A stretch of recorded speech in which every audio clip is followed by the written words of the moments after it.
आज मी उपासाची चकली करणार आहे. त्यासाठी 2 किलो बटाटे उकडून बारीक करून घेतलेले आहेत. ही अर्धा किलो भगर शिजून घेतलेली आहे आणि 1 वाटी साबुदाणा, शेंदे मीठ आणि ही लाल तिखट म्हणजे हिरव्या मिरच्या आहेत त्याला बारीक करून घेतलेला आहे. आता ही याच्यात टाकूया. चवीपुरतं मीठ. आता हे दोन आवाज शेंदे मीठ आणि मिरची,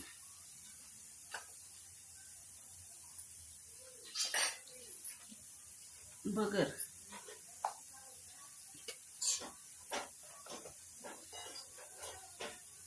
ही अर्धा किलो भगर आहे. उपासाची चकली ही भगर टाकल्यावर ठिसूळ होती म्हणून मी भगर जास्त टाकली, साबुदाणा थोडा कमी घेते.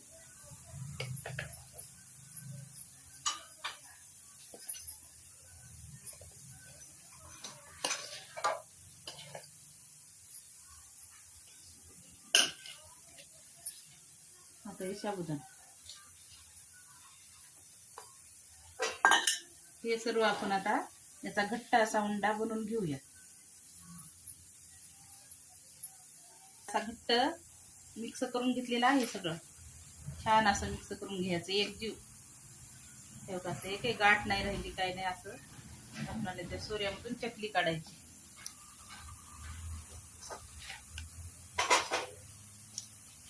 आता ही चकली उन्हाला टाकून घेऊया आपण. झालेला आहे उंडा. थांबा थांबा. हा, हे असं थोडस तेल लावून घ्यायचं अगोदर. ही अशी काठी शिवची ताटली लावलेली, याला तेल लावलं. आता याच्यात असं चमच्याने घ्यायचं. हे काय थंडच असते. आता आपण हे उन्हाला टाकून घेऊया. टाकून घेऊया.